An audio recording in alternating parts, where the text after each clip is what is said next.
moved to Japan for like 4 years. And the reason why I moved there was because they had the largest population of people who are called centenarians, people who live to 100. Now, this is despite the fact that the island is probably, I don't know, about 50 miles long and about 20 miles wide with a population of less than 1 million. And they have the largest population of people who live to 100 for the last couple of decades. So I moved there and working in the hospital, but also doing research on these people who live in a village called Ogami. And watching them over the course of 4 years and having conversations with them, it made sense why they were able to live that long. And it reminded me of my great-grandmother, not my grandmother who died at 67. My great-grandmother lived to 105. Her daughter died at 67. And I remember when my grandmother died, her mother, my great-grandmother, walking into the funeral, and I'm thinking to myself, like, why didn't she live to 105? And my grandmother literally walked in, was transparent. So when I moved to Okinawa, Japan, and I'm studying these people who are 100, 102, 97, who are riding bike, walking up hills, gardening, the first thing I thought about was my great-grandmother. And I'm noticing that 97% of their diet is plant-based, real food. They exercise. They have community where they, like support each other, are responsible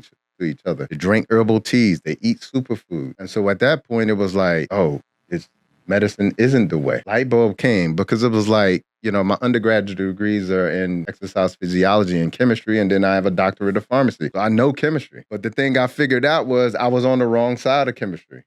I was on the inorganic side of the man-made side of chemistry. I wasn't on the biochemistry side of like the living side of chemistry, which is food, herbs, and etc. You can go as far back as 10,000 years and you'll see that there's human history using herbs and food as medicine. So there's over 10,000 years of clinical data. There's over 10,000 years of observational and anecdotal data that shows us that this works. And so the answer is you have to reconnect and get back to nature. Because most of the food that we're seeing in the grocery stores is not real food. 80 to 90% of the grocery store is products. It's not food. It's only that produce section, which is one of the smallest sections of the store that is actually real food that our bodies can recognize, it can utilize, it can absorb, it can break down, and then eliminate. And most of the food that people are buying are in box bag, cans, jars with thickening agents, emulsifiers, preservatives, things that you have no idea not only how to pronounce, you don't even know what it is. And being a chemist, I understand exactly what it is, so I understand why people are so sick.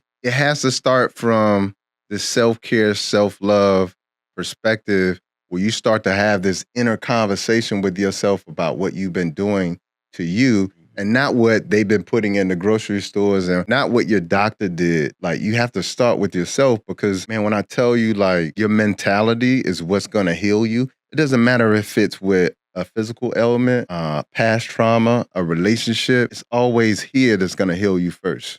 Thanks for watching this video, but be sure to check this next video out that's right here.